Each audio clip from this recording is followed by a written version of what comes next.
Damos la bienvenida a este encuentro, que es un encuentro de saberes, de investigaciones, de experiencias de extensión, de experiencias académicas, que se planificó en el marco de lo que es esta celebración del 450 aniversario de nuestra ciudad. Me acompaña Margarita, adelante, así lo hacemos entre las dos. Me acompaña la profesora Margarita Tlin, secretaria de Investigación y Relaciones Internacionales. La propuesta de este encuentro tiene que ver, decíamos, con la celebración de los 450 años de las ciudades de Córdoba y de Santa Fe, en esta idea de pensar en el pasado, mirar el presente, imaginar el futuro. Cuando lo pensamos, tenía que ver con esta posibilidad de darnos las dos ciudades, esta estrategia también de ayudarnos, ¿sí? Y de mirar juntos todo lo que podemos también pensar para el futuro. Esta actividad también está en paralelo con otra actividad que está ocurriendo tanto en Córdoba como en Santa Fe, en nuestras facultades, que es un workshop que se llama precisamente Pensar la ciudad de los 500 años, donde tenemos más de 120 estudiantes, Córdoba y Santa Fe, también nuestros estudiantes con profesores que nos están acompañando, pensando, trabajando, imaginando el futuro juntos.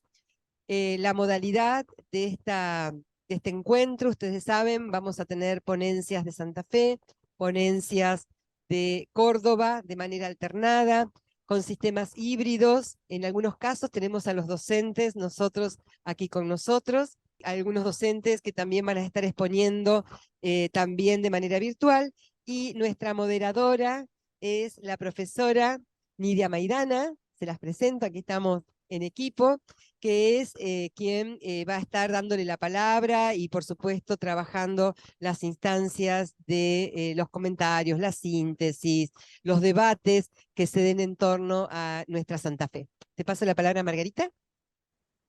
Creo que no hay mucho que agregar, Patricia. Creo que has dicho casi todo. Así que bueno, nada, bienvenidos a todos los que están aquí de manera presencial, tanto en nuestra facultad como en la FAUD UNC, y a los que, bueno, han decidido hacerlo de manera virtual también, bienvenidos. Espero que sea una jornada muy linda, muy exitosa, que es hoy en la tarde de hoy y en la mañana del día de mañana. Así que bueno, nada más. No, en relación con esto, bienvenidos y bienvenidas a todas y a todos.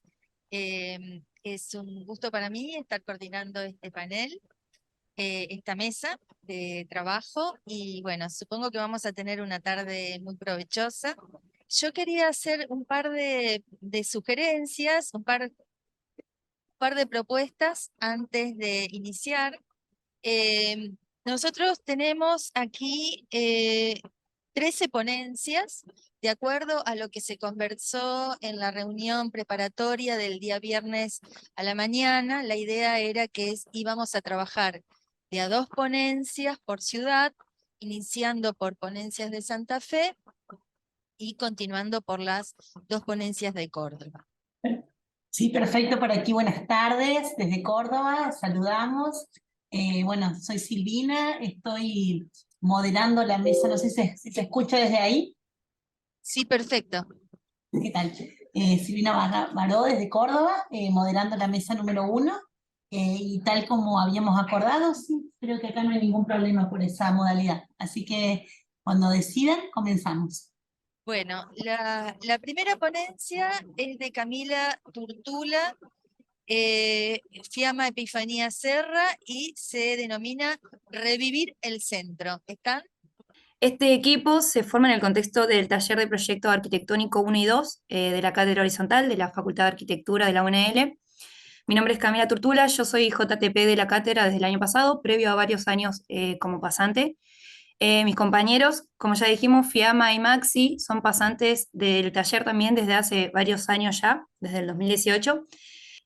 Bueno, para contextualizar, en los últimos años, las ciudades latinoamericanas, nuestras ciudades, se han ido caracterizando por procesos de crecimiento en los que nuevas áreas periféricas comienzan a absorber las funciones que tradicionalmente se concentraban en los centros de las ciudades. Estas áreas áreas centrales entran en crisis y se ven sometidos a distintos tipos de abandonos, a recambios sociales, a la degradación del espacio público, a la reproducción de informalidad, entre otras tantas problemáticas. Acá vamos a ir mostrando algunas imágenes que fuimos recopilando. Esto es de Rosario, hay algunas imágenes de Buenos Aires también y de Santa Fe. En los últimos recientes años, esta problemática se profundizó con la pandemia y este vaciamiento de vida del centro, que así un poco nosotros lo queremos denominar, se nos presenta como una oportunidad para repensar acciones y reflexiones acerca de los modos de habitar y de rehabitar y volver a habitar estos centros, conservando y aprovechando las múltiples potencialidades con las que cuentan. Bueno, nosotros abordamos la temática a partir del contexto del taller horizontal, que incluye el taller de proyecto arquitectónico 1 y 2, y también con el caído orientado de rehabilitar el centro, vivienda y mixtura de usos como dinamizadores urbanos de la ciudad de Santa Fe. Y bueno, y en el contexto también de los 450 años de la ciudad de Santa Fe y de Rosario, estamos reflexionando en torno al paradigma actual de la diversidad, el cambio, la transformación y el rol de los usuarios en la toma de decisiones de la ciudad futura. Bueno, a través de estos procesos de investigación proyectual, se aborda metodológicamente la complejidad de la temática, entendiendo el proceso como prospectivo, sintético, intuitivo, iterativo y tridimensional. El taller como un lugar de encuentro, de diálogo, de trabajo, de exploración y de pensamiento crítico. Bueno, ahí estamos metiendo mano en el taller una foto ilustrativa. Bueno, para el trabajo práctico de rehabilitar el centro en el 2022, utilizamos el área del sector de la Plaza del Soldado, un recorte del centro de la ciudad. Hay un esquema explicativo más o menos de geográficamente donde está ubicado el centro, ya más corrido en la consolidación de la ciudad. Bueno, tenemos como insumo y como materiales clases teóricas, una planimetría base y un dossier de obras ejemplares, donde los chicos pueden ver y para tener trabajo, acá hay una imagen de una clase. Bueno, hubo una visita de sitio también, donde los chicos croquisaron y sacaron imágenes, relevaron. Y como que de respuesta tuvieron una maqueta de entorno colaborativa, que hicieron una por comisión, que sumó al análisis del entorno. Acá está el equipo croquisando, sacando fotos y bueno, en situación de análisis. Bueno, el trabajo por comisión permite la particularización, trabajar en grupos reducidos, con un acompañamiento no más cercano. Bueno, acá están trabajando y bueno, tienen cortes parciales de preentregas compuestas en común y donde van abordando estrategias. Bueno, y la entrega final donde intercambiamos resultados obtenidos y las respuestas proyectuales. Bueno, con este contexto un poco de dónde, digamos, comenzamos a trabajar la temática que hizo Maxi, vamos a contarles que, bueno, que elegimos reinterpretar y comparar 4 casos testigos correspondientes a cada una de las comisiones del taller. Hacer un acercamiento un poquito más a lo que es digamos, el sector y el terreno en sí, que es el que está marcado acá, en la Plaza del Soldado, en calle 9 o sea, entre calles 9 de Julio y San Jerónimo, la Plaza del Soldado, y bueno, en cercanías de la peatonal San Martín, entre este terreno que se presenta como un terreno pasante, que genera una continuidad que los chicos pudieron atravesar caminando, otras galerías también que se dan desde peatonal San Martín a Plaza del Soldado, y luego atravesar otro terreno pasante también que está lindero, digamos, a la ubicación del terreno seleccionado para el 2022. Y bueno, en este caso hicimos una selección previa, digamos, de los 4 casos que queríamos comparar para contar un poco cuáles son los motivos o qué queremos ver en cada uno de ellos.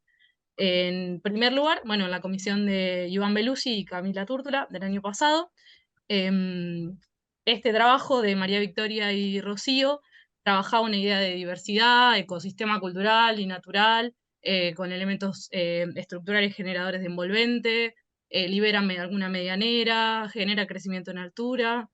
Luego, en la comisión de Germán Müller, seleccionamos este trabajo de Lucía Calúa y López Lucila, que trabaja un aterrazamiento, pero hacia la Plaza del Soldado, o sea, con la altura más grande hacia la Plaza del Soldado, a la inversa de sus compañeros, o sea, empezar a indagar por qué, digamos, desde qué razones ellos generan esta intervención.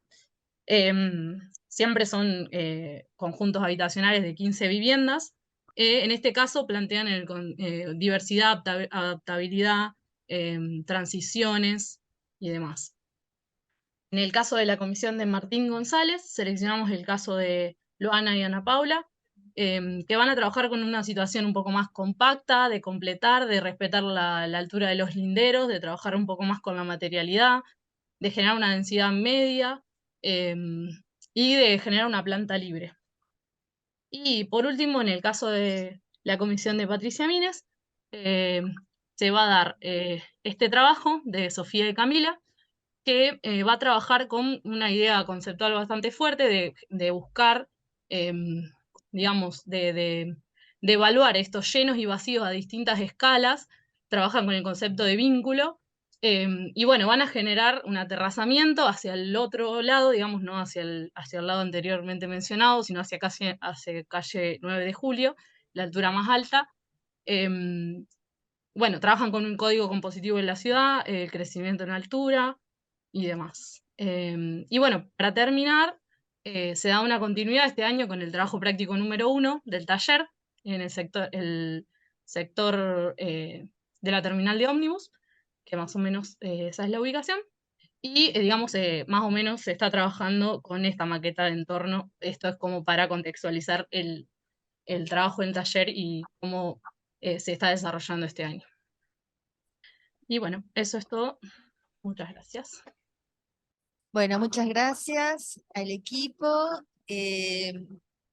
Vamos a pedirle a Marco que si se acerca.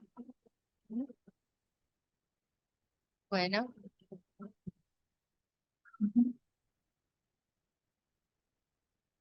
Marco Pivetta va a presentar un trabajo, una propuesta que se denomina sobre la curva del río, recorrido morfológico estructural del barrio del Puerto. Esperamos un segundito. ¿Qué tal? Buenas tardes. Bueno, yo soy Marco Pivetta, soy graduado reciente de la facultad.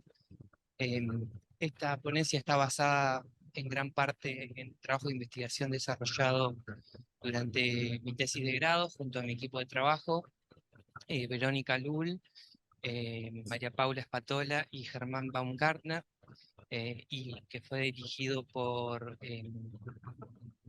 Adriana Collado y codirigido por Rodi Bravo.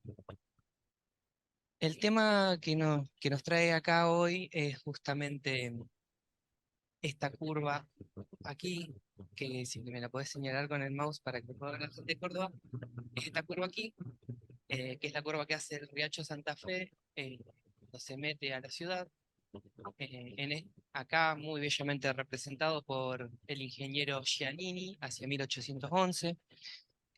Como podemos ver, esta es la mancha de la ciudad, de la trama ortogonal, que se mantuvo casi sin modificaciones por 150 años. Recién ahora, a partir de estos primeros años del siglo XIX, empieza a expandirse muy tímidamente hacia el norte. Pero bueno, pásame la siguiente, por favor. Ahí está. Pero bueno, con la apertura para el comercio internacional de los ríos Paraná y Uruguay, y junto con la llegada masiva de inmigración, este sector empieza a evolucionar muy rápidamente, por lo que para la mitad del siglo XIX, en este plano del ingeniero Nicholson, ya podemos presenciar un sector bastante bien consolidado en su función portuaria. Y alrededor de esto, como núcleo funcional, se consolidó todo un área con morfología y paisaje propio, distinto al al de la trama original del barrio sur, el barrio norte, que se caracteriza más por ser un barrio comercial, cosmopolita y moderno, y marcado por la inmigración en general. Sin embargo, lo que yo quiero mencionar en este caso es cómo alrededor de esta curva que podemos ver aquí, se configura por primera vez una idea de paseo costero, el llamado Paseo del Puerto o Paseo de la Alameda, netamente popular. O sea, todavía para esta altura no existe ningún espacio público en sí, sino que la población, naturalmente, sin que nadie lo guíe, fueron configurando alrededor de esta curva un paseo costero. Pero bueno, los procesos de crecimiento de esta parte de la ciudad se aceleran mucho con la llegada del ferrocarril en 1885, y como podemos ver en este plano de 1901, para principios del siglo XX, este sector, que por años fuera casi una periferia de la ciudad, se empieza a encontrar en el centro, tanto geográfico como funcional, y empieza a cobrar cada vez más importancia, tanto funcional como simbólica para el Estado. Por lo tanto, se empiezan a instalar distintos espacios públicos, que ahora los veremos en mayor detalle. Bueno, en estas imágenes se puede observar más o menos, especialmente en esta panorámica, la configuración morfológica del sector. Se aprecia a simple vista cómo esta curva configura morfológicamente una unidad ambiental, como bien podríamos ver en autores como Kevin Lynch o Gordon Cullen. Aquí podemos ver esta intervención pública que es la Plaza del Obelisco, con su obelisco, justamente, que ahora se encuentra en Plaza España. Más al fondo podemos apreciar una serie de árboles, que es el llamado Paseo de las Ondinas, luego llamado Paseo Garay. Y más al fondo, que se puede observar mejor en estas imágenes de aquí abajo, la chimenea de la primera usina municipal que se instaló hacia finales del siglo XIX. Pero bueno, lo que yo quería mencionar de acá es cómo la forma curva del sector se configura tanto por la forma del río como por la formación de la grilla ortogonal que de alguna forma se acopla o se acomoda a la forma del río. Es decir, el río por un lado se mete a la ciudad, ingresa, y al mismo tiempo la ciudad lo recibe, acomodándose a su forma. Esto, para quienes no sean de Santa Fe, resulta de alguna manera un hito importante en la historia de la ciudad, porque no suele darse este caso. La forma grilla suele ser bastante, la grilla ortogonal suele ser bastante rígida, exacto. Se aprecia también en estas imágenes la escala del sector, la proporcionalidad de los elementos, y esta cuestión de la tensión entre la aparición de estas formas públicas, es decir, el obelisco, el paseo, la plaza, la calle, en las formas técnicas, es decir, por ejemplo, esta chimenea acá que interfiere de manera marcada en el paisaje, pero se sigue pudiendo apreciar esa rusticidad o esa cuestión de fricción entre lo natural y lo cultural, entre el río y la ciudad, y entre el espacio popular y el espacio público. Sin embargo, yo quiero llamar la atención a estas dos fotos en particular. Me parece que de alguna manera resumen un poco el ambiente que se generaba en ese espacio urbano. La primera es, a pesar de lo malgastada que está, se puede apreciar un grupo de personas dispuestas a embarcarse con dirección a la ciudad de Paraná. Para estas épocas, en un momento muy pequeño, entre 1880 y 1905, las funciones portuarias más pesadas se habían desplazado del todo hacia el puerto de Colastines Sur, bastante alejado del centro geográfico de la ciudad. Entonces, esta parte de la ciudad quedó como un puerto de cabotaje a una escala más mediana y pequeña. Quisiera llamar la atención de la accesibilidad inmediata que hay de la ciudad al río, no solo como un lugar de ocio o un lugar de comercio y movimiento pesado de navíos, sino de para este tipo de actividades que permiten una relación distinta con el medio natural. Y por otro, esta foto a la derecha, que son un grupo de mujeres lavando ropa en lo que era la isla Takuru, mirando hacia la ciudad, mirando hacia la otra costa de la ciudad. Para quienes no sean de Santa Fe, quizás no puedan del todo apreciar lo rara que es esta foto, porque efectivamente una perspectiva así, de personas apropiándose libremente del medio fluvial, sin nada de por medio, excepto el agua y la ciudad del otro lado, se perdió por completo y sigue sin estar. O sea, esta perspectiva se sigue sin poder tener. Y aquí está la razón. Este es el puerto de ultramar, como se ven estos dos planos. Este proyecto se construyó entre 1905 y 1910. Este plano de 1916 ya está prácticamente terminado. Aquí se generó un corte masivo de la morfología del sector, se cambió por completo, el río se dragó y se corrió, e incluso se tomaron el atrevimiento de cambiarle el nombre, porque el río Santa Fe ahora llega hasta el borde de lo que es el puente colgante hoy, y todo este tramo ahora se llama canal de derivación, o sea, pasa a ser algo netamente funcional, sin ningún tipo de peso simbólico ni nada, sin peso histórico, es una cosa funcional. Sin embargo, lo que yo quiero traer a colación, que me parece muy interesante, es cómo, a pesar de que todo eso se produjo, es decir, se tapó la curva del río, se corrió, se le cambió el nombre, no se hicieron ningún tipo de modificaciones en la morfología de la ciudad que el río cambió. Es decir, todo lo que la ciudad se había acomodado a esa curva se mantuvo sin mayores modificaciones. Por ejemplo, en la Plaza del Obelisco sí se modificó, especialmente en la intervención de 1930 de Bobbio, pero su morfología básica no cambió en gran mayoría. Como pueden ver, en el plano de la derecha, en 1926, se fueron agregando cosas, fueron apareciendo cosas. El espacio más particular de todos, el parque escolar, que luego se llamaría Parque Alberdi, pero no hubo cruces, es decir, lo que estaba curvo se mantuvo curvo y lo que apareció nuevo se mantuvo separado. Aquí quizás en estas imágenes aéreas lo pueden apreciar un poco mejor, a pesar de que de nuevo no son la mejor calidad, por ser tan viejas, son de 1925, pero se puede apreciar en general cómo lo que se agregó tiene una forma recta y lo que estaba tiene una forma que reproduce de alguna manera la curva original, pero que no hay cruces, no hay encuentros.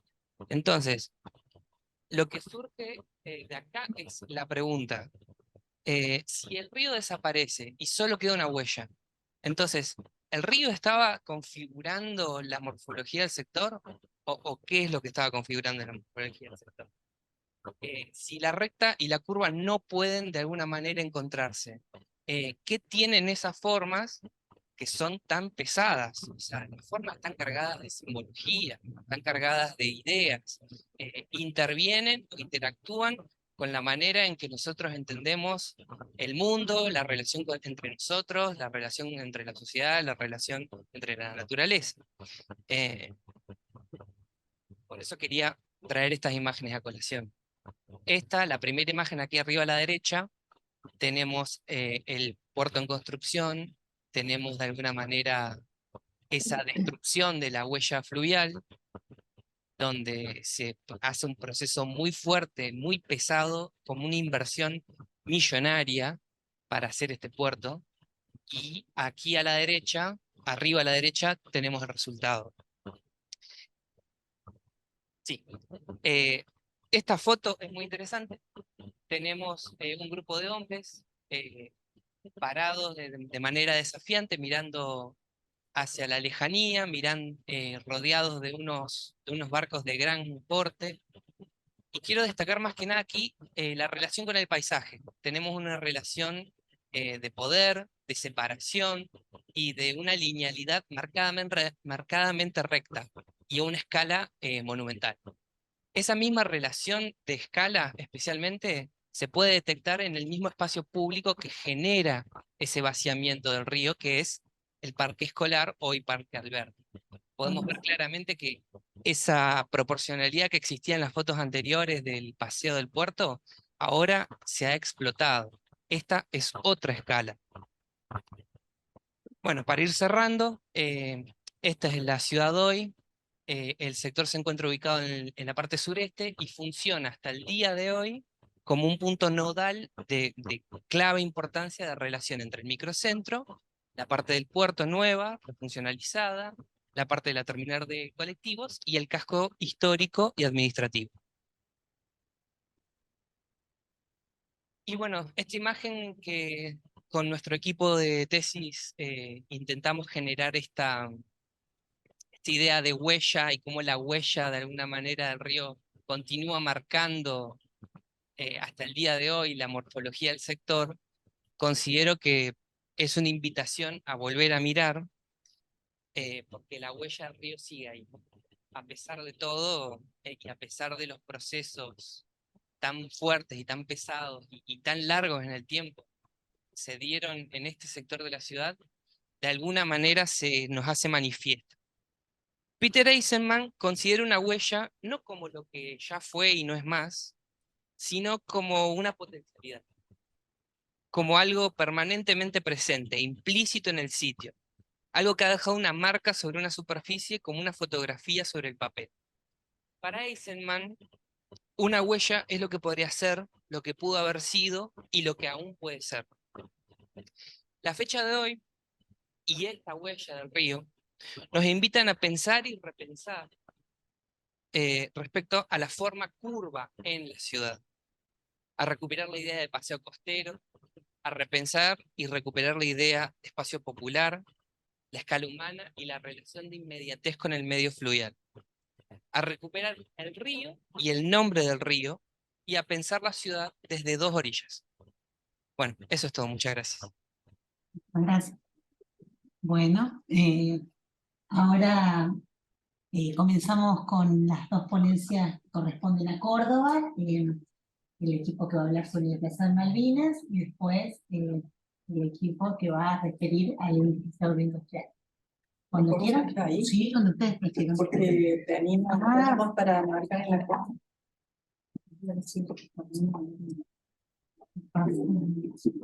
No llega, pero bueno, marco ahí entonces. ¿Cuánto va a llegar? No, pero lo uso desde acá. ¿Eh?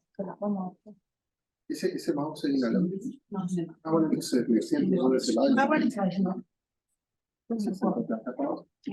Me saco mi papel. ¿Quieren? No, está bien.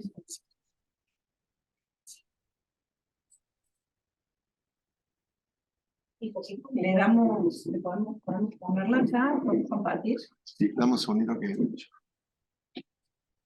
lo encuentre. Ah, ¿quieres sentarte para dar? No sé.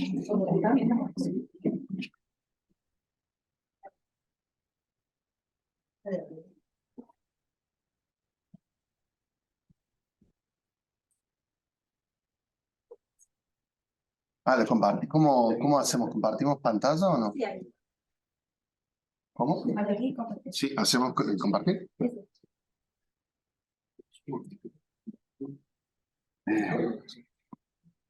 Así lo ven ellos, ahí dice esta chica que nos ayuda en este momento. Agustina nos ayuda. Control L, no me. Agustina nos ayuda. Ahí está.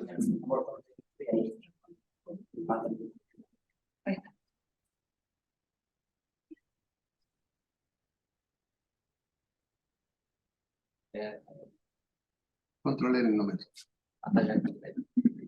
Dice Control L varias veces. No me responde. Me gusta más la mano. No, a mí no le gusta el control. El comando abreviado no. Bueno, saludamos.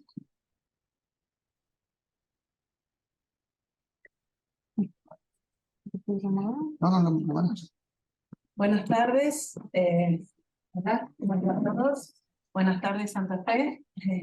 Él es Fabián Tolosa, yo soy Paola Tretel, somos compañeros de la Cátedra de Arquitectura Paisajista B, de cuarto año, de la carrera de Arquitectura y Urbanismo. Tenemos una tercera compañera que desarrolló con nosotros esta ponencia y trabaja los días martes a la tarde, así que no nos puede acompañar. La actividad está enmarcada dentro de los proyectos de extensión y dentro de los proyectos de extensión la Universidad Nacional de Córdoba a partir del 2017 crea un programa que se llama Compromiso Social Estudiantil, donde los estudiantes de grado, previo a recibir su título, tienen el compromiso y la obligatoriedad de transitar en una experiencia de extensión.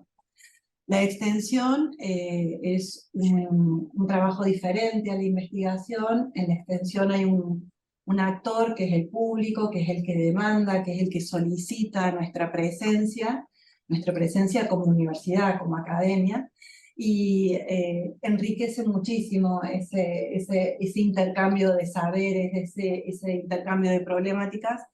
Y veníamos trabajando desde el 2018, que fue el año de aniversario de la reforma estudiantil. Entonces, a partir de ese año empezamos a trabajar con el centro vecinal Alberdi, que están muy vinculados y son muy amigos por la cercanía de los barrios, con el de Villa Páez. En el 2021 surge la necesidad de poner en valor un espacio público. No sé si querés que vayamos. Bueno, estamos, para nuestros colegas que nos están viendo en diferido, nosotros trabajamos sobre la Plaza Héroes de Malvinas, que está en barrio Villa Páez, Córdoba. Está muy próxima, para los que conocen por ahí, la cancha de Belgrano. Sí, vamos a ir pasando.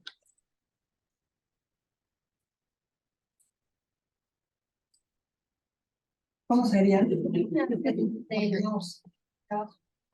Esta es la Plaza Héroes de Malvinas, es una placita triangular, acá la vamos a ubicar. Esta es la cancha de Belgrano, este es el río Suquía, esta es una parte donde está el cementerio San Jerónimo. Es una placita triangular que tiene 800 metros cuadrados, o sea, no llega a 1 hectárea, en un contexto totalmente residencial, una residencial baja, con características de vivienda individual. No hay espacios públicos en general en el barrio. La gente nos contaba que, bueno, como han ido creciendo, digamos, esporádicamente las viviendas, prácticamente no tienen patio, entonces usan mucho los pocos espacios públicos que tienen. Y esta placita en particular tenía una carga de actividad muy fuerte. Tienen Juegos de niños, tienen una virgen, es decir, tienen actividades que se van dando de manera permanente, algunas veces hacen ferias y se juntan para hacer algunos actos. Es prácticamente la única plaza que tiene barrio Villa Páez. Ahora se están haciendo algunos otros espacios, bueno, y la gente cuando toma contacto con nosotros nos plantea la necesidad de homenajear en el marco de una serie de actividades que está haciendo la Municipalidad de Córdoba para resignificar las plazas, para intervenir y darle un nuevo tratamiento.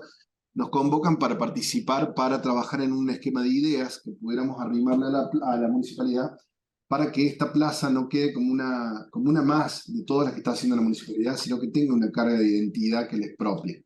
Ellos entienden, la gente del barrio, que hay una carga identitaria, así como lo hace también la gente de Alberdi. Ellos se sienten parte de Alberdi, que es una carga que es única. Entonces, al ver las intervenciones que venían de alguna manera con un carácter anodino y muy, se puede decir, muy seriado, querían tener algo propio, algo que los representara. En este barrio vivió el teniente Néstor López, que fue un combatiente de Malvinas que murió en la guerra de Malvinas, piloteando un avión. Entonces, para ellos esta persona es una persona cercana, próxima, un vecino, y todo un privilegio tenerlas como dentro de su memoria. Sin embargo, en la plaza, prácticamente estos elementos no se encuentran. Solamente hay algún hito, una placa, algún elemento que le pone el nombre, un pequeño cartelito. Y la plaza en sí, bueno, acá se ve muy escuetamente. Esta es una plaquita que hicimos en su momento para darle publicidad a la actividad, con promesa social estudiantil.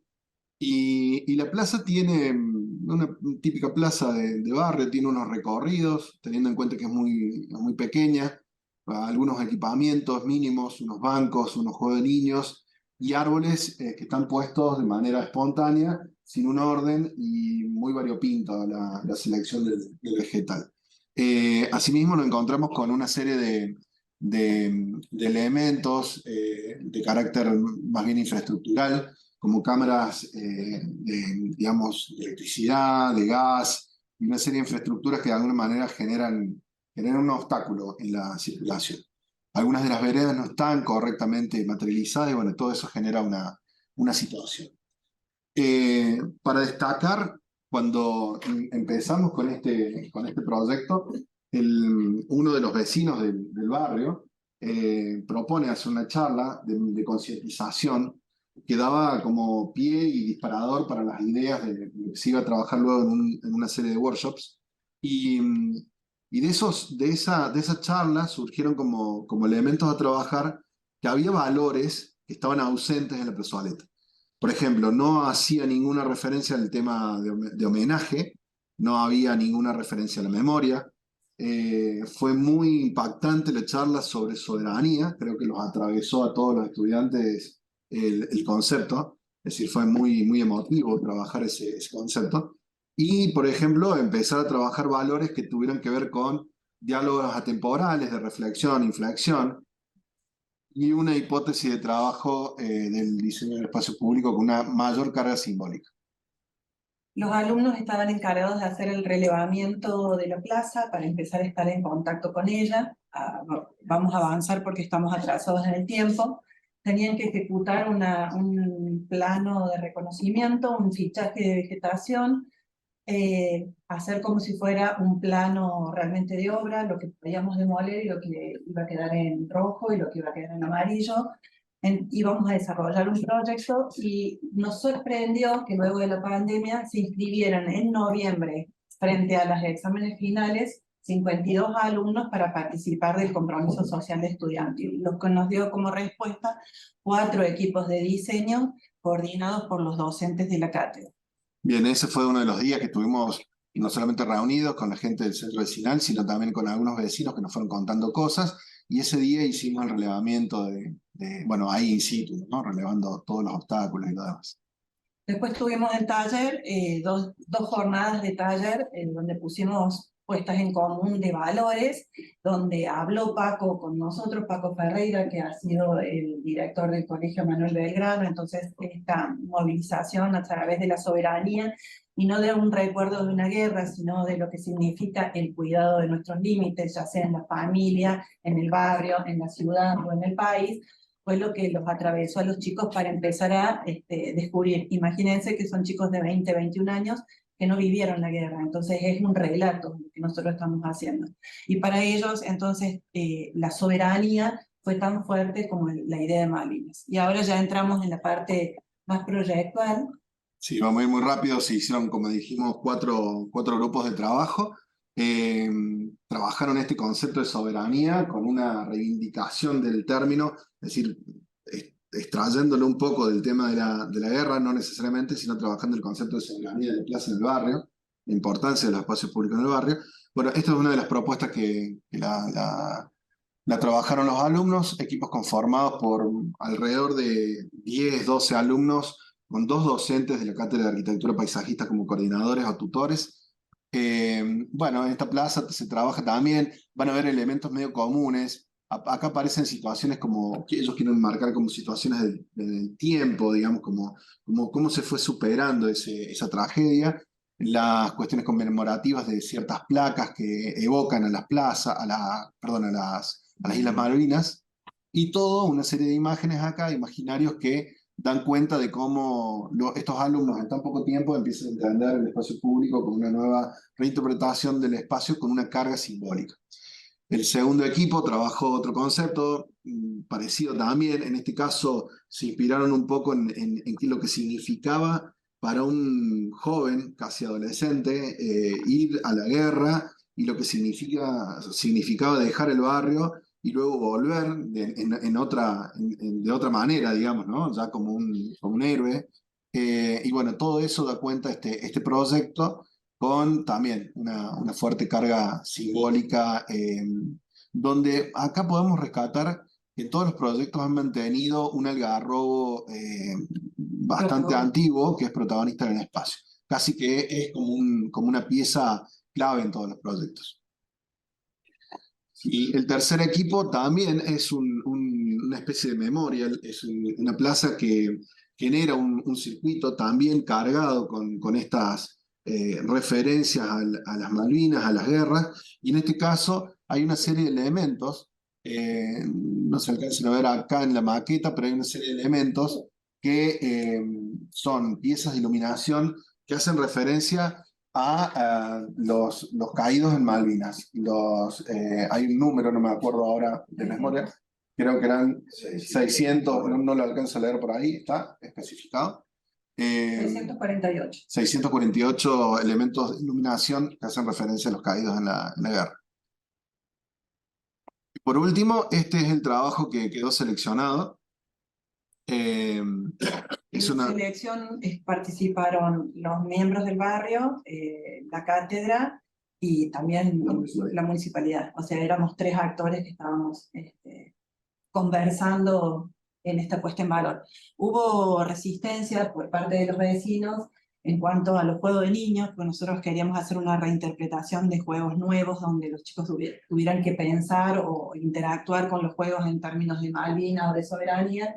Y bueno, esa resistencia estuvo en el barrio porque para ellos el juego es la hamaca, el trepador. Frente a eso tuvimos que después finalmente hacerle concesiones. Los proyectos en esa instancia, teniendo en cuenta el poco tiempo de trabajo, quedaron un poco inconclusos y además se preveía una última etapa donde luego de una selección que estuviera a cargo de los vecinos y los referentes del barrio, que tuvieran las 4 propuestas, las maquetas y todo lo demás, pudieran elegir una para después desarrollarla, inclusive aportando algunas ideas de los otros proyectos. Finalmente quedó seleccionada esta es una propuesta así como se presentó en ese momento. Básicamente en el triángulo se dividen como dos placas, una placa oeste, una placa este, que hacen esa evocación a las dos partes de las 2 Islas Malvinas, y generan en el centro una especie de línea de tiempo, un memorial, que de alguna manera va contando los acontecimientos históricos. En una de las partes tiene una estela con la figura de las Islas Malvinas, y del otro lado tiene el rostro del teniente Néstor López, en donde una serie de píxeles y perforaciones dan cuenta y homenaje a las víctimas de la guerra. Bueno, acá hay unas prefiguraciones. Se ven acá, por ejemplo, el memorial. El memorial es este elemento rojo que quedó todavía a un nivel muy de idea, porque había que desarrollarlo un poco, resolverlo su materialidad. Acá estaban previstas estas estelas donde tendrían información y elementos de la guerra. Los juegos de niños no quedaron muy elaborados, pero la idea era que fueran elementos más bien lúdicos y que de alguna manera hicieran referencia a elementos que tuvieran que ver con el piso de las Malvinas.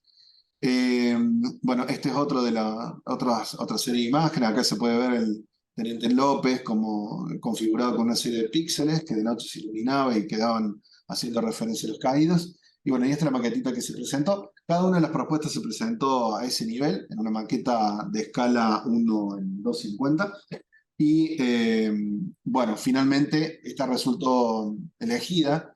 Luego fue elevada a la Municipalidad de Córdoba, que de alguna forma hizo como una especie de filtro, tamiz, en función de sus recursos, en función de sus partidas presupuestarias, y ahora están iniciando una etapa de obra, pero bueno, lamentablemente no ha quedado consolidada el proyecto como estaba.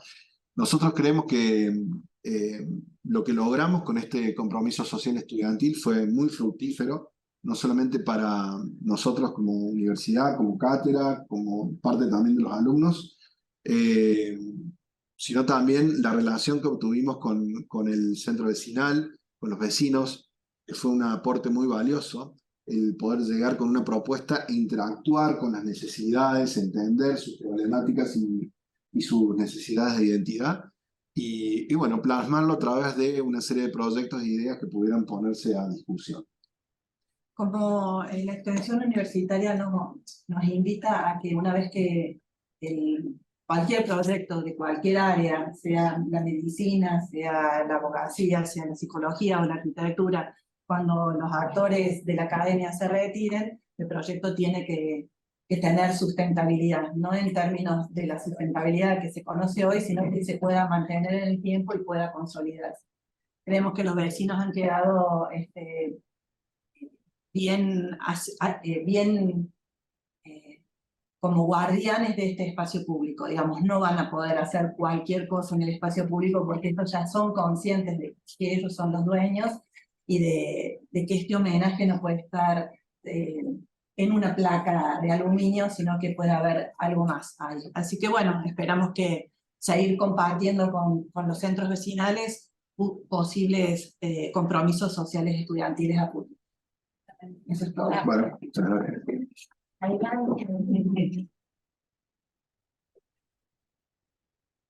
Bueno, buenas tardes a todos presentes. Me llamo Angelina Peñarollo, soy estudiante tesista de la carrera de arquitectura en la UNC. Y estamos por la espalda de la cámara, así que así para que se vea la cara. Así te conoces. Y junto a Silvina Prados hablaremos sobre los desafíos de diseñar edificios agroindustriales sostenibles en el siglo XXI. Primero, antes de adentrarnos en lo que es la arquitectura agroindustrial, es importante entender la importancia del perfil agroindustrial con el que se caracteriza nuestro país, siendo que el 24% del Producto Bruto Interno proviene de la agroindustria. Por ende, y es el ingreso que mayor tiene el país. Para ello se destinan gran cantidad de recursos no renovables para la construcción de edificaciones que den soporte a estas actividades. Estas construcciones se caracterizan en la mayoría de los casos con ciertas limitaciones. Es decir, que en la mayoría de los casos no son tan flexibles, es decir, que no se les puede incorporar una actividad aparte de las que fueron diseñadas. Además, requieren constante mantenimiento, no son construcciones habitables y confortables y en la mayoría de los casos son poco seguras. Entonces, realizamos la siguiente pregunta. ¿Es posible un diseño estructural sostenible para la arquitectura agroindustrial que posibilita prolongar su vida útil y su usabilidad? Antes de pasar a la otra diapo, porque ella va a contar, digamos, su investigación y su trabajo de tesis, estas imágenes que de alguna manera son disparadoras de la preocupación que queremos instalar, son muy elocuentes de lo que queremos contar, ¿no? Nosotros hablamos de ciudades agroindustriales donde la ciudad se va expandiendo y cada vez va invadiendo y envolviendo estos edificios, y pareciera que aún así todavía es más económico invertir para abandonar o invertir para que se vuelen o invertir para que se pierdan cuando los recursos todavía no han superado su capacidad de uso, ¿no? Cuando hay recursos que están invertidos, están puestos en obra y que tienen todavía, en términos de sostenibilidad, capacidad de poder ser resistentes, ¿no? Eso me parece que está bueno que se vea, que en las imágenes de alguna manera muestran o reflejan, son todas fotos de la ciudad de Córdoba, y reflejan un poco la preocupación que nos dispara en esta investigación y en este proyecto que propone Angelina. Bueno, a partir de ese cuestionamiento desarrollamos una hipótesis. Las edificaciones agroindustriales se conciben como una arquitectura de descarte. Las mismas se diseñan y construyen sin considerar sus posibilidades de adaptación, generando desafíos tecnológicos por las luces que requieren, cubrirse grandes consumos de recursos materiales y humanos y un mayor impacto ambiental comparado con otras arquitecturas por su corta vida útil y poca proyección para la evolución de usos. Definir un mecanismo estructural adecuado en las etapas iniciales del diseño es determinante para lograr una mayor flexibilidad arquitectónica, usar de manera más eficiente los recursos, disminuir la contaminación y lograr una mayor durabilidad, garantizando proyectos de arquitectura agroindustrial sostenibles.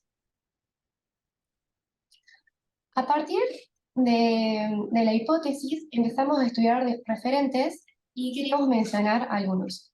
El patrimonio agroindustrial sufre grandes y aceleradas transformaciones por múltiples factores propios de la industria, así como también por el crecimiento y transformación de las ciudades que absorben estas extensiones de terrenos rurales. El aprovechamiento de las edificaciones agroindustriales constituye sin dudas un reto debido a ciertas limitaciones dadas por las características intrínsecas de esta tipología, a pesar de ser edificios con gran potencial espacial. Y es importante destacar que el diseño de una arquitectura sostenible requiere de un diseño estructural también sostenible que le dé soporte, permitiéndole mayor flexibilidad arquitectónica, mayor durabilidad, menores mantenimientos, menor consumo de materiales y mayor rapidez constructiva. También están los referentes en cuanto a autores de obras que han servido para dar soporte al proyecto que ha desarrollado Angelina, ¿no? Luego del estudio de referentes y de una investigación, pudimos seleccionar una serie de parámetros a tener en cuenta para que la arquitectura agroindustrial pueda considerarse sostenible. Entre ellas sería que la arquitectura esté compuesta por una estructura independiente, modulada, materializada en metal, que tenga grandes luces y que pueda cubrir espacios que sean flexibles, que no tengan subdivisiones y que las alturas permitan variedad de usos.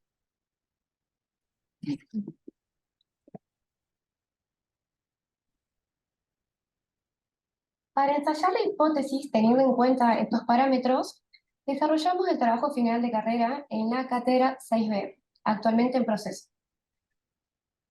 El tema de la tesis es una planta educativa tratadora de residuos agroindustriales en la ciudad de San Francisco, provincia de Córdoba.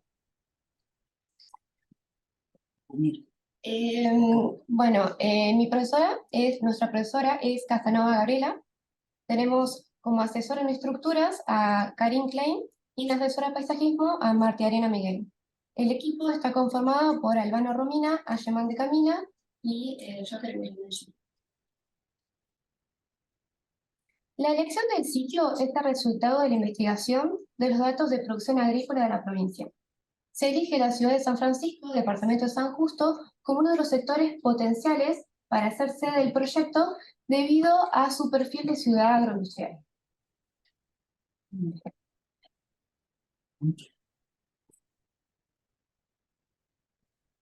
El proyecto se ubica en la zona suroeste de la ciudad, más específicamente dentro del parque industrial. En la imagen de la izquierda podemos ver la dimensión, la escala del parque industrial, la ubicación del lote, con los accesos al mismo y las construcciones cercanas. Y en la imagen de la derecha podemos ver el proyecto inserto en el lote.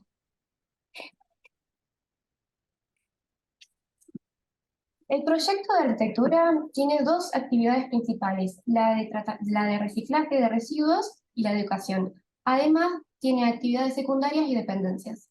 En la parte inferior podemos ver imágenes que corresponden a la investigación que hicimos para poder determinar la forma del proyecto y surge de las exploraciones a partir del galpón rural tradicional argentino. Porque la búsqueda tiene que ser también la confortabilidad y la posibilidad que tiene que dar el proyecto a ser habitable, ¿no? A pensar que la industria también se va transformando y genera cada vez más necesidad de ser usado por personas, ¿no? Que trabajan en la agroindustria. Entonces habría que ver cuestiones que tenían que ver con iluminación, con ventilación, con cosas que tenían que pensarse como la confortabilidad y no pensar en solo la estructura típica que era acopiar cosas o materiales, ¿no? Materiales o equipos. Bueno, en la siguiente pieza gráfica lo que podemos ver es cómo está conformada la estructura del proyecto. La tesis, la esencia de la tesis, es una serie de cintas situadas en diferentes alturas, materializada con una estructura independiente, modulada, materializada en metal. Esto está compuesto por luces muy grandes y la altura con la que se trabajó permite que se resuelvan todas las actividades del proyecto. A la vez, los quiebres las distintas alturas del techo, ese juego que se genera, permite el ingreso de luz natural de forma no directa, y en las envolventes laterales lo que se puede ver es una serie de aberturas que, sumado a una cumbrera ventilada, se generan ventilaciones cruzadas y un acondicionamiento pasivo. Además, con todo eso que estábamos hablando de que las arquitecturas agroindustriales no suelen ser confortables ni habitables, también se pensó en el ruido y las vibraciones y en los cambios de temperatura que generaría el clima. Entonces se propuso un buen aislante térmico acústico en todas las envolventes para poder mejorar esas condiciones. Por ejemplo, en esta imagen, que es en la parte educativa, lo que se puede ver es la escala de estas cintas, de lo que nosotros llamamos nuestros módulos, y cómo con el quiebre de los techos se generan esas superficies vidriadas para el ingreso de iluminación. Bueno, estaríamos en tiempos. Sí. No terminan. Sí, ¿querés? Mucho el tema de Sí, me pasa lo último, Bueno, esta es solamente una resolución técnica donde está pensada también la envolvente, ¿no? Siempre con el concepto de confortabilidad también en este tipo de arquitectura, ya que hay recursos que se invierten. Bueno, como conclusión, el objetivo no es construir más, sino construir mejor. Es importante destacar la responsabilidad del arquitecto desde las primeras etapas del diseño para lograr una arquitectura sustentable y, en consecuencia, un desarrollo sostenible de la profesión, disminuyendo el impacto de las construcciones que generan al medio ambiente, utilizando estrategias que garanticen periodos de vida útil cada vez mayores y mayor aprovechamiento de los recursos. Específicamente, con respecto a la arquitectura agroindustrial sostenible, un factor importante a la hora de proyectar es la definición de un mecanismo estructural adecuado con la máxima flexibilidad arquitectónica y el menor uso de recursos al momento de construirse, y de adaptarse para garantizar una prolongación de su vida útil de forma segura y sostenible en el tiempo. Es necesario resaltar, además, la importancia en la elección no solo del tipo estructural, sino de los materiales y técnicas constructivas a emplear. Los materiales deben ser durables y las técnicas constructivas deben garantizar la seguridad y la adaptabilidad que la industria requiere, generando una mínima huella tecnológica en el sitio. Por ejemplo, el abandono de las edificaciones agroindustriales está asociado en su mayoría a sistemas resistentes rígidos, como los muros portantes. Por lo tanto, consideramos que el diseño de la estructura y sus mecanismos, además de soportar cargas, es determinante en el grado de sostenibilidad de un proyecto agroindustrial. Muchas gracias. Muchas gracias. Disculpen. Pensar la gente.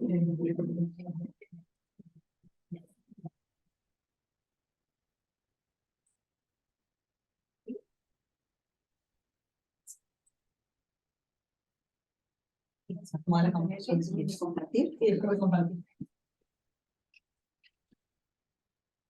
Estamos bien.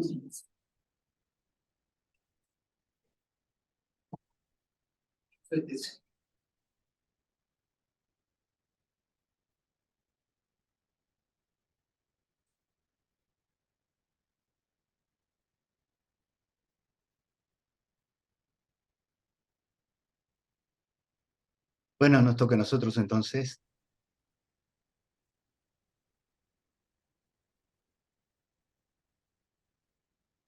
Salir de acá. Buenas tardes. Vamos a hablar entonces de la aspiración a a la calidad urbana y el urbanismo en entornos de incerteza. Esta es una presentación de 3 autores que somos todos integrantes de la Cátedra de Urbanismo de la Facultad de Arquitectura, de la FADU, de la UNL, y el trabajo es un trabajo en progreso, digamos. Estamos presentando algunas reflexiones en torno a este tema que estamos trabajando dentro del proyecto de investigación Procesos de Urbanización y Configuraciones Urbanas en el aglomerado del Gran Santa Fe. Este aglomerado, como otras aglomeraciones argentinas, ha experimentado procesos de transformación que van desde densificación en áreas centrales, dispersión en las extensiones urbanas, suburbanización de áreas rurales, de valor, donde hay anteriormente valor productivo rural, que son procesos similares, como decimos, al de otras aglomeraciones argentinas. Tenemos acá la imagen de los temas que siempre planteamos, la ciudad asentada al borde de un río, que también trae las cuestiones relativas al crecimiento, a las tendencias de crecimiento y a la urbanización en condiciones de riesgo. La ciudad de Santa Fe justamente presenta diferentes tendencias de urbanización, también transformaciones en el área central, que presenta, tal como se dijo hoy, algunos rasgos de decadencia en algunas partes y al mismo tiempo una gran atracción como centro de actividad, de empleo, de servicios de todo el aglomerado. Las imágenes muestran que la ciudad presenta diferentes extensiones y son parte de los desafíos que se dan y que tiene que afrontar hacia el futuro. La suburbanización residencial, los conflictos en la movilidad, los problemas de la pobreza, también se dan en el marco de inestabilidades económicas y políticas y de transformaciones tecnológicas que han hecho muy difícil implementar en los últimos tiempos políticas de ordenamiento a largo plazo. La incertidumbre en Santa Fe está marcada justamente por esta condición de vulnerabilidad hídrica, de riesgo hídrico, que presenta desafíos a la urbanización, y por la crisis o la transición que está dada en torno al rol de la ciudad, al rol territorial de la ciudad. El urbanismo tradicionalmente se ha basado en la definición de la forma urbana y en el desarrollo económico para establecer modelos de ciudad o intervenciones, modelos de intervenciones a seguir. Hacia fines del siglo pasado esto ha cambiado, ha cambiado hacia la gestión como un modo ordenador de la intervención urbanística. La idea de la gestión urbana como administración de recursos locales en función del desarrollo urbano, con el objetivo de mejorar la calidad de vida, ha reemplazado en la práctica al planeamiento, que se ha presentado como menos realizable en función de este contexto que hablamos de crisis económica, de reordenamiento de los roles de las ciudades, de incerteza en todo caso. Acá tenemos 2 imágenes del Plan Director de 1980 y del Plan Urbano de 2008, que son representativas de una idea de intervención bastante basada en cuestiones económicas, en cuestiones sociales, pero sobre todo en un diseño muy fuerte del espacio, y otra idea de manejo de tendencias que ya existen dentro de la ciudad.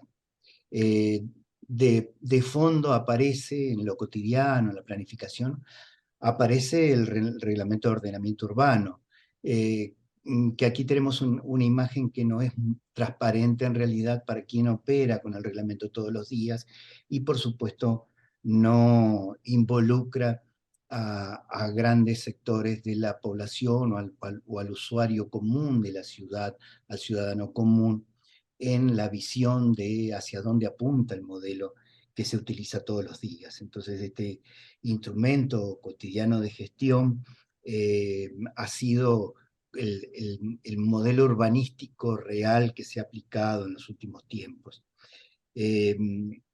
A partir de esto, los temas urbanísticos, a partir de la idea de la gestión, los temas urbanísticos van a tratar de implicar a los actores, tanto como a variables de diseño físico. Y lo que va a pasar a partir de la gestión es que los beneficios de la ciudad se van a evaluar en función del desempeño. La ciudad va a comenzar a evaluarse en función del desempeño, en mejorar la calidad de vida.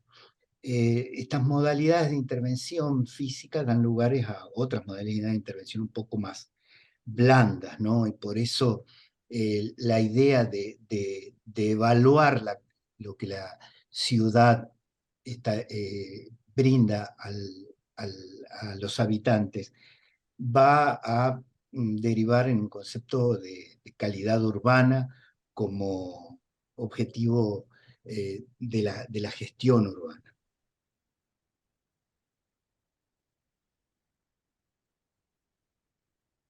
Bueno, ¿se me escucha? Bien.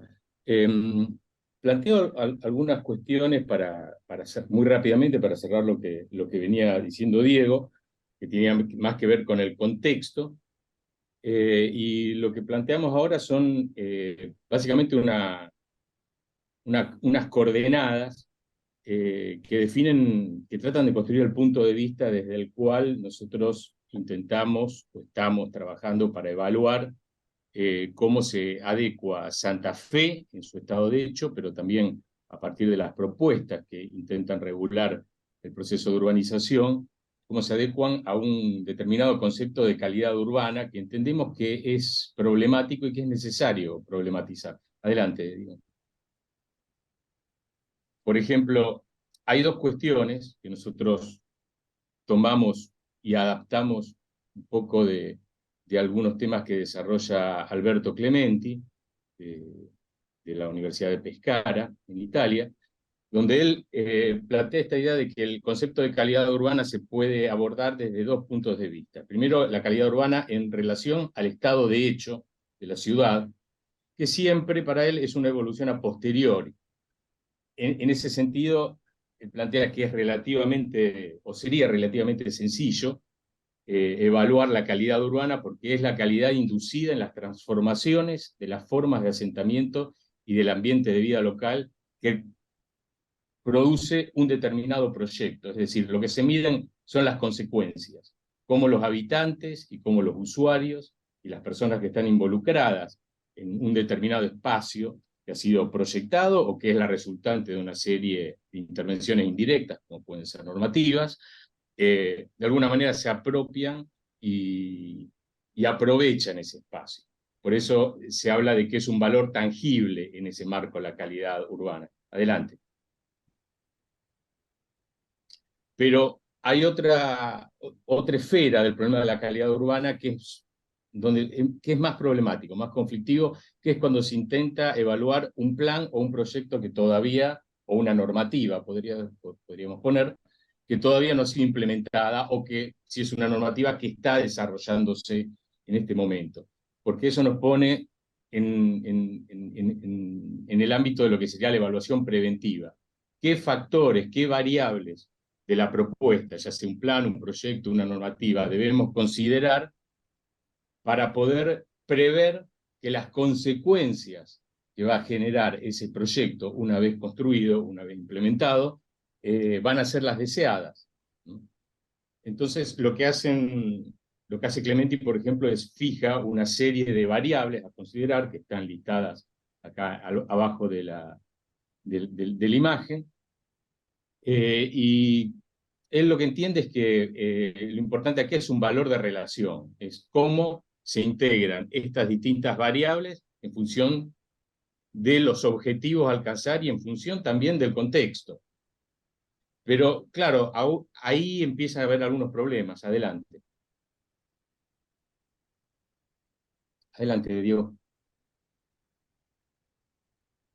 Porque esas variables a considerar pueden englobarse, nosotros entendemos, en dos tipos de variables. Variables cualitativas, que son las que se implementan en general en la actualidad desde distintas intervenciones que Diego llamaba más blandas, creo, que pueden ser intervenciones tácticas, etcétera, pero también variables cuantificables, que tienden a materializarse a través de indicadores, son cuantitativos y que nos permiten objetivar de alguna manera cuáles son los objetivos que queremos alcanzar, pero también nos sirven para evaluar la realidad, el estado de hecho. Pero acá se presenta para nosotros un problema que entendemos que hace necesario repensar el concepto de calidad urbana para el contexto de nuestras ciudades. Porque decimos que la validez de estas variables, de estos parámetros de evaluación y también de proyectación, va a estar condicionada por distintas cuestiones. Primero, aspectos contextuales, que muchas veces no están contemplados en los indicadores que están globalmente consensuados. Un ejemplo claro, paradigmático de esta cuestión sería el de las densidades de edificación, las famosas 120 viviendas por hectárea de suelo urbano que se toman como ideales.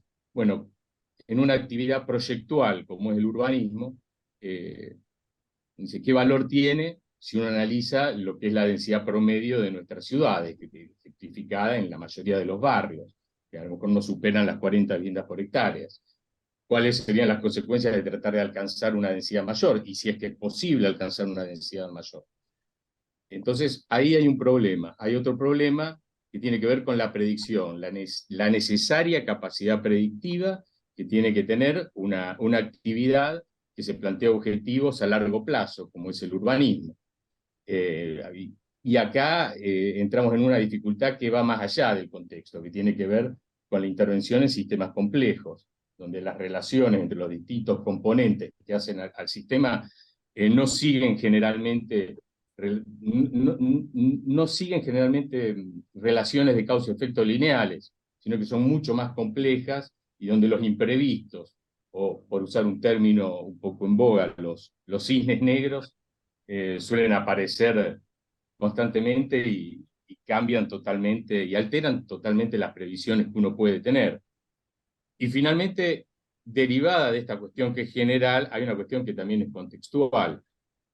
¿Cuál es la capacidad de predicción que tienen estas variables o que pueden tener estos parámetros que utilizamos cuando hablamos de contextos como el nuestro, donde la continuidad y la cohesión de las políticas urbanísticas no son una moneda corriente debido a inestabilidades institucionales, económicas, sociales, que hacen que los procesos se interrumpan, los procesos de transformación urbana se interrumpan y que también se interrumpan los procesos de proyección y de planificación de la ciudad.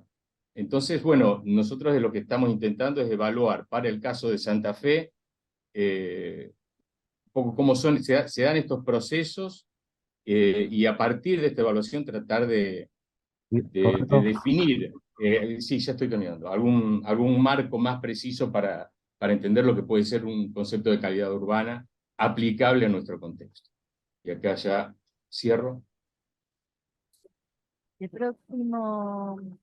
próxima presentación, la próxima ponencia, se titula Reflexiones en torno a los hospitales en la ciudad. También es una ponencia realizada por docentes e investigadores de la ciudad de Santa Fe, de la FADU-UNL, en la que están Cecilia Parera, Carla Blanchetti, María Eugenia Moreno Ruiz.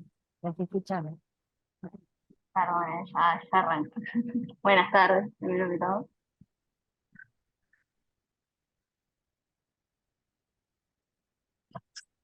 ¿Se me escucha bien? Sí, sí. Perfecto. Bueno, entonces en esta ponencia lo que se va a presentar es parte de la producción del proyecto de investigación que tiene sede en FADU y que gira en torno a la arquitectura pública. Esto se hace como parte del proyecto CAIR, dirigido por Cecilia Parera y por Luis Müller, en el cual Carla y yo, como estudiantes de grado y como estudiantes becarias, somos parte. En esta oportunidad se hacen recortes prestando especial atención al vínculo que tiene la ciudad con el hospital, y entonces se muestra un primer avance de un trabajo que, bueno, se pretende seguir, darle continuidad. Bueno, por un lado, el objeto de estudio de mi compañera, de Carla, son los concursos que se realizan para los hospitales hacia fines de 1960 y principios de 1970, del cual hay una vasta producción escrita, y bueno, la intención es avanzar con una búsqueda sistemática. Por otro lado, mi objeto de estudio son los proyectos y obras que se concretan en el último cuarto del siglo XX y principios del siglo XXI, de lo cual hay poco material escrito sobre el tema y la información está bastante desperdigada, digamos. Bueno, yendo a lo que es la Gentibeca, en una primera etapa lo que hicimos fue orientarnos en la formación de los recursos humanos, formarnos en lo que es el área, en la metodología científica, en el área de las ciencias sociales, y especialmente haciendo foco en la historia social, cultural y de Estado. Bueno, continuando con estas tareas, es que recurrimos también a bibliografía. Tenemos fuentes primarias, que son las revistas de arquitectura, que pueden ser como la revista Suma, la revista Nuestra Arquitectura y revistas de la Sociedad Central, y también libros de arquitectura histórica, digamos, también el diccionario de arquitectura y el libro de concursos. Bueno, también como parte de las actividades del CAIR, trabajamos junto a nuestro equipo directivo, digamos, en la biblioteca y en la biblioteca, y también participando en los diferentes seminarios que se ofrecen de debates de texto. Bueno, en esta planilla se muestra un poco lo que son las tareas específicas de la investigación que refieren al relevamiento de las obras que se hicieron en esas fuentes primarias y secundarias. Tuvimos además un punto de partida que fueron hospitales ya identificados en otros proyectos de investigación, y a su vez también se incorporan y se identifican nuevos hospitales afuera. Bueno, estamos en una etapa actual que es el análisis de casos, y ahora bueno, vamos a ver un caso por cada centro de becaria, digamos, para abordar los campos que se presentaron en el próximo. Bueno, por un lado tenemos el Hospital San Vicente de Paul, de Jobrel Urgell, que se construye entre 1979 y 1977. Fue el ganador de una serie de concursos, siendo este el primero, llevado a cabo por el Ministerio de Bienestar Social de la Nación. Tiene una clara adhesión a los principios de la arquitectura de sistemas, y en la volumetría se puede ver que se desconoce el tejido y la escala del entorno. Podemos ver en la planta la horizontalidad que tiene el planteo tipológico, y además las tiras funcionales que se van organizando de una manera centrífuga, lo que permite una posibilidad de crecimiento a futuro. Bueno, esta obra usa sistemas constructivos industrializados, pero durante el proceso fue necesario introducir gran número de cambios, ya que la capacitación de la mano de obra y la disponibilidad de los materiales industrializados era muy limitada. Por otro lado, tenemos el hospital en Ushuaia, cuya modalidad de gestión fue el concurso de antecedentes, pero que mayormente fueron importantes las diferencias financieras que tuvo la empresa constructora. Acá se incorporan materiales, colores y soluciones formales que son de las respectivas de la zona. Como pueden verse los techos a dos aguas con esas pendientes, los lucernarios y también los aventanamientos que son bastante amplios. Bueno, esta tipología también obedece a las lógicas de la arquitectura de sistemas, también tiende a la horizontalidad y a la indefinición formal y del tamaño que tienen las circulaciones, también a las alas de atención y de internación. La propuesta constructiva incluye soluciones que son bastante propias del área y limita los elementos prefabricados y los componentes importados en este caso. Bueno, esta investigación pretende continuar con el relevamiento de los casos, con la identificación de las continuidades y la identificación de cambios en las estrategias proyectuales, y también en la comparación de todos estos casos con casos internacionales. Eso es todo, muchas gracias. Y bueno, nos habíamos propuesto que luego de tu presentación íbamos a hacer una ronda de preguntas o de comentarios. A ver, con respecto había varias cuestiones que anoté acá con respecto a todos no todos, pero bueno, algunos de los equipos que me plantearon algunas dudas. El primer equipo de Camila Fiamma y el otro integrante que no estaba, que quedó afuera en la hojita formal, que no me acuerdo cómo se llamaba, cuando hablaban, como el tema era la revitalización, si mal no recuerdo, la revitalización del área central, o a lo mejor se me escapó a mí, no escuché referencias a los usos en planta baja, ya que estaban trabajando en edificios, que creo que es uno de los componentes, una de las recetas vitales, por lo menos si uno sigue cuestiones que tienen que ver, vienen desde Jane Jacobs, pero ahora las retoma Gell, el tema de los usos en planta baja como instrumento, herramienta para generar la vitalidad urbana. Esa es Sí, tal cual. Sí. Es algo que en realidad nosotros estamos iniciando a escribir el artículo, es algo que se trabaja en todas las plantas bajas y va a ser un punto focal en el análisis, además de la concepción del programa del edificio, que, bueno, además de ser un conjunto de viviendas agrupadas, también presenta distintos espacios funcionales que quedan abiertos desde el taller, quedan abiertos a la propuesta de cada estudiante, que creemos que eso también es fundamental en la concepción de los espacios, saber qué es lo que los estudiantes están pensando, ¿no? Hoy, que se debe habitar ese centro, qué funciones debe haber, de qué tipo y cómo se arman esas plantas bajas. Ni hablar, también esos espacios como públicos, semipúblicos, también los hemos trabajado mucho, pero bueno, sí nos falta el desarrollo. Lo que hicimos fue como, bueno, presentamos los casos de estudio y ya tenemos pensado algunos ejes de análisis, uno de ellos es la planta baja. Sí. Bueno, plantas bajas y terrazas también. Está bien.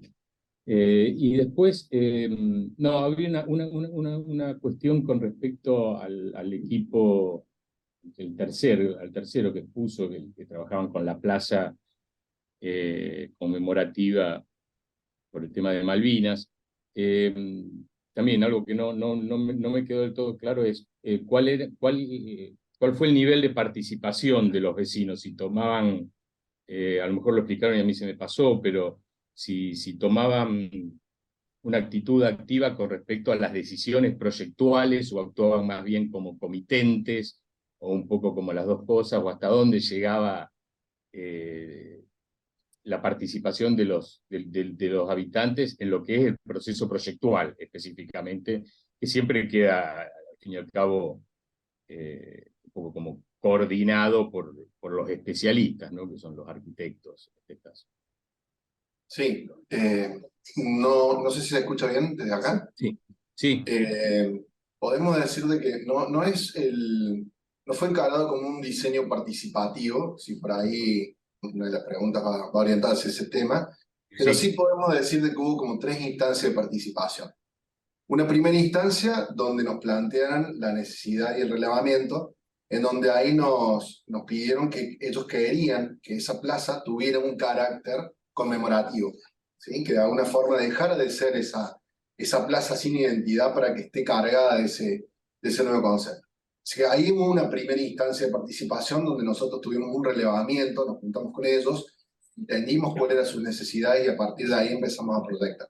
Hubo una segunda etapa de participación en donde nos juntamos en esa plaza con los vecinos, la gente del centro vecinal de Villa Páez y la gente del centro vecinal de Alberdi, y ahí también nuevamente quedaron en claro las bajadas de línea que ellos querían y que fueron transmitidas de primera mano hacia los alumnos que estaban en el workshop.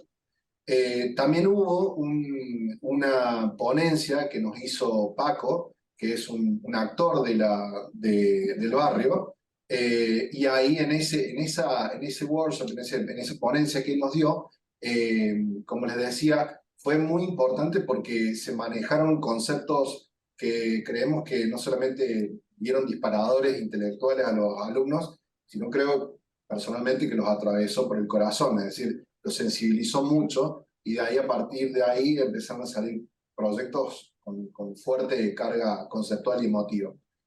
Y podemos decir de que hubo una tercera y cuarta participación, porque una vez que los alumnos empezaron a trabajar y se dividieron en 4 proyectos, finalmente ahí hubo mucha libertad de parte de los alumnos, porque convengamos que de este lado el objetivo también es que los alumnos sean los que hagan esa experiencia. Digamos, hay en este proceso de extensión nosotros tenemos como dos partes, digamos, a satisfacer. Entonces, los alumnos al atravesar esta experiencia tuvieron mucha libertad proyectual, si bien estuvieron conducidos o guiados a través de 2 coordinadores de la cátedra en cada equipo, tuvieron mucha libertad proyectual, y después esos proyectos se elevaron y ahora viene una nueva participación y fueron entregados al centro vecinal, que los tuvieron expuestos en el centro vecinal durante mucho tiempo, donde los vecinos podían ir a hablar. Le dimos un periodo de 1 o 2 meses, en donde lo pudieron mostrar en el barrio, donde tienen permanentemente actividades, diariamente tienen actividades con los vecinos, así que estuvieron las maquetas expuestas durante aproximadamente 60 días, todo lo pudieron ver, de ahí nosotros ahí no estuvimos participando, pero lo veían, hablaban, y finalmente terminaron de decidir por la cuarta propuesta, que bueno, lo mencionamos muy rápidamente. Finalmente hubo una nueva intervención donde se elevó eso al municipio, y ahí empezaron las tratativas que, bueno, no vienen mucho al caso porque se exceden un poco, pero entran en juego otras cuestiones que tienen que ver con partidas presupuestarias, alineamientos y tiempos políticos, etc. Pero no sé si, digamos, satisface la pregunta, pero no hubo un arranque, no hubo un permanente ejercicio de proyectual participativo, sino instancias de validación y bueno, puesto a punto. Sí, bien. No, sí, responde la pregunta porque era una duda que me había quedado flotando. Y después hay una cuestión que me pareció interesante del cuarto grupo, que Angelina, Silvina, Inés, que trabajan con los edificios destinados a las actividades agroindustriales. Bueno, si entendemos que al fin y al cabo la ciudad contemporánea es mucho más compleja y los procesos urbanos no abarcan nada más lo que tradicionalmente tenemos por ciudad, entiendo que las infraestructuras agroindustriales forman un componente importante de los procesos urbanos, y aparte muchas veces quedan encerradas en el medio de la ciudad que va creciendo, como se ve acá donde estoy yo en este momento, en Rosario, prácticamente en el centro de Rosario, donde se han tenido que reutilizar viejas infraestructuras agroindustriales o silos. Pero hay una cuestión que me parece interesante, que apareció varias veces en la ponencia, que es el de la eficiencia de las estructuras, ¿no? Cómo podemos hacer más eficientes las estructuras relacionándolas de alguna manera con la reutilización.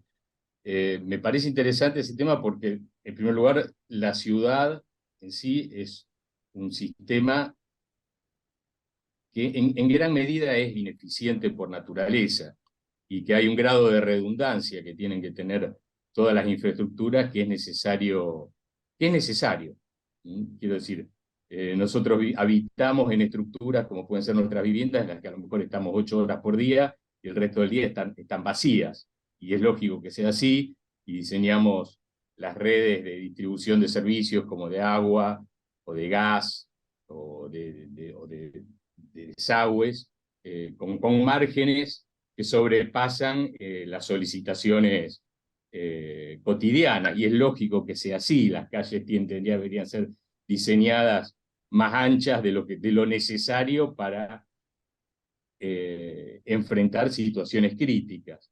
O sea que el tema de la eficiencia y de la ineficiencia inevitable de las estructuras urbanas, o en este caso de las estructuras productivas, a mí me parece que es un tema muy relevante.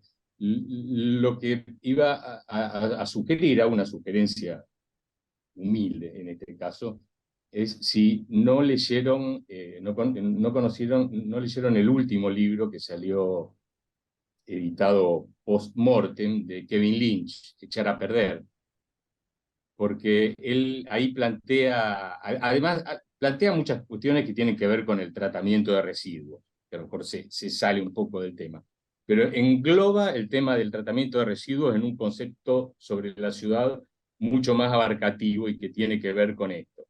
Él plantea una analogía entre los organismos vivos, para los cuales es muy importante alimentarse, pero también es fundamental desechar. Un organismo que no puede desechar se termina muriendo. Y lo que él plantea es la idea de que en las ciudades, o podríamos decir en cualquier entorno antropizado, es tan importante la utilización de las estructuras como el desecho, como la muerte, gestionar la muerte, no solamente gestionar el crecimiento o la reutilización, sino gestionar la muerte, ya sea de edificios o de entornos urbanos. Y eso que es un tema un poco esquivado por los arquitectos urbanistas, por nosotros, y lo considera fundamental. Entonces yo me preguntaba, cuando estaban planteando el tema de la reutilización, la necesaria reutilización de edificios, si no hay también algún criterio para definir también de antemano cuándo es necesario, cuándo es conveniente en términos de eficiencia reutilizarlo, o cuándo puede ser conveniente gestionar una muerte digna, por decirlo de alguna manera, de esas estructuras, ¿no? Con respecto, agradezco la bibliografía porque no la habíamos leído, entonces aquí Angelina tomó nota, porque es un trabajo, este trabajo está de tesis y todavía no está terminado, no está finalizado, está en las últimas etapas, entonces viene bien, sobre todo porque el edificio que ella propone pretende también reciclar los desechos de la agroindustria. Si bien no como arquitectura, porque en realidad la agroindustria genera, nosotros evaluamos que genera dos tipos de desechos, es como que estamos más preparados para reciclar desechos urbanos y no agroindustriales, siendo que tenemos grandes superficies